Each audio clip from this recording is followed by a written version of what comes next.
오늘은 좀 부동산 기초 용어에 대해서 알려드릴까 하는데요. 굉장히 많이 들어본 기초 용어입니다. 그런데 선뜻 그게 야, 그게 뭐야? 라고 물어봤을 때 대답하지 못하는 경우가 굉장히 많죠. 저희가 일상에서 부동산은 뗄래야 뗄 수가 없습니다. 어떤 분들은 자가에 사실 수도 있고, 어떤 분들은 뭐 전세에 살 수도 있고, 그리고 투자를 하신다 그러면 또 투자에 대한 관점에 대해서 이제 부동산 용어도 알아야 되는데 정리하면은 굉장히 좋을 것 같아요. 오늘도 좀 써보면서 해보겠습니다. 첫 번째는 등기인데요. 등기 친다는 얘기 많이 들어보셨죠? 등기 친다. 등기 친다는 게 부동산에 대해서 자기 소유권을 표시하는 거죠. 등기라고 하면은 이 소유권뿐만이 아니라 거기에 여러 가지 권리 관계들이 있어요. 예를 들어서 제가 주택을 사면서 대출을 받을 수도 있잖아요.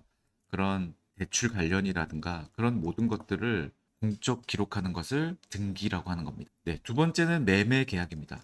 우리 매매 계약은 잘 알고 계세요. 네, 이 부동산이 매매가 되려면 부동산을 파는 분하고 사는 분하고 매도자와 매수자가 있어야 되죠. 매도자와 매수자 간의 거래를 확정하는 계약이죠. 네, 이게 바로 매매 계약입니다. 근데 요거는 이 매도하고 매수의 그런 개념을 좀 아셨음 해서 좀 말씀드렸고요.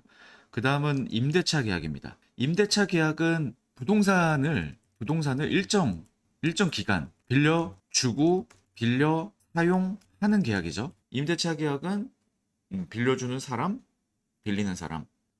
막상 또 뭐야라고 하면은 대답을 잘 못하시죠. 그 다음 감정가입니다. 감정가는요, 이 부동산이라는 이 자산에 대해서 공인된 감정평가사가 있어요. 그 시험도 있거든요. 감정평가사가 평가한 가치를 얘기합니다. 이게 왜 중요하냐면요. 예를 들어서 뭐 아파트의 매매가는 8억입니다. 근데 자기가 대출을 받고 싶다고 해도 8억에 대해서 계산하지 않아요. 뭐 주택담보대출을 할 때 뭐 40%를 받는다, 70%를 받는다, 뭐 현재 시세대로 해주지 않습니다.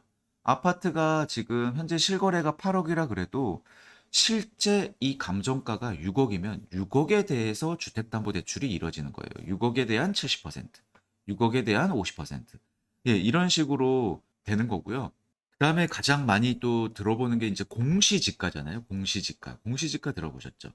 공시지가라는 거는 정부가 어떤 기준이 있을 겁니다. 그 기준으로 전국에 있는 토지에 대해서 조사 평가하고 공시하는 토지 가격입니다. 이 공시지가는 세금이랑 굉장히 연관이 되어 있어요. 저희가 이제 세금에 대한 그런 과세하는 기준이 됩니다. 저희가 어떤 A 아파트라고 살고 있는데 이 집에 대한 재산세를 부과하고 싶어요. 근데 기준이 없잖아요. 그럴 때 공시지가를 기준으로 과세를 하는 겁니다. 그래서 항상 저희가 공시지가 이런 얘기를 많이 하죠. 집주인분들 같은 경우는 대출을 받을 때는 감정가는 높길 바라고 공시지가는 좀 낮기를 바라는 거예요. 이게 세금 기준이 되니까 공시지가가 상승한다 그러면 이제 내가 세금을 계속 많이 내야 되는구나. 이렇게 좀 많이 생각하고 계시죠. 네, 대출 금리는 네, 뭐 쉽습니다. 뭐 금융기관이죠. 은행이 대출을 제공해 줄 때 적용하는 이자율입니다.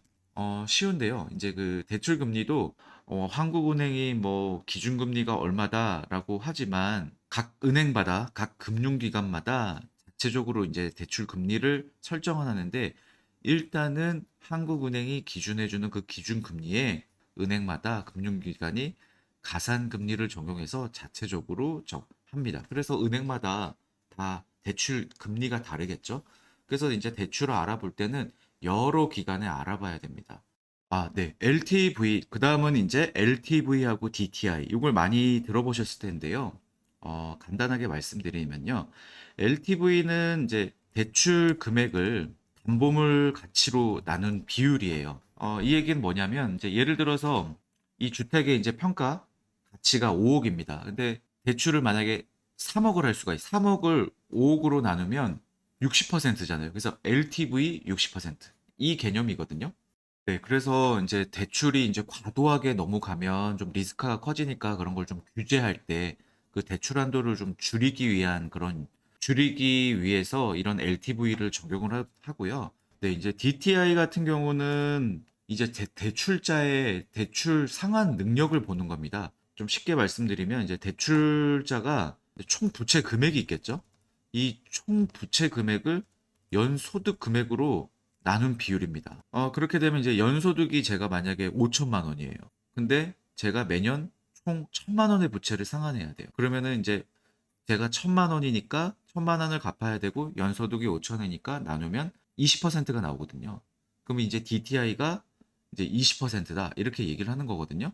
제 부채 금액이 너무 많으면 안 되잖아요. 그래서 예를 들어서 정부에서 DTI를 40%가 넘지 않도록 제한하겠다.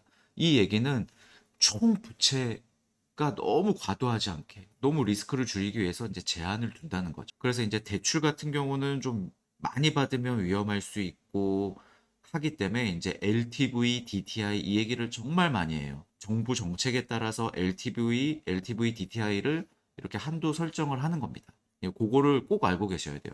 이게 처음에 저도 되게 이해가 잘 안 되고 잘 안 외워졌어요. 조금만 더 연습하시고 하면 이제 요거 보시고 나서 LTV, DTI 이렇게 네이버나 이런 데 검색해도 많이 이제 쭉 자세하게 설명이 나올 거잖아요. 오늘은 이제 제가 영상으로 좀 정리를 해드리니까 들으시면 되고요.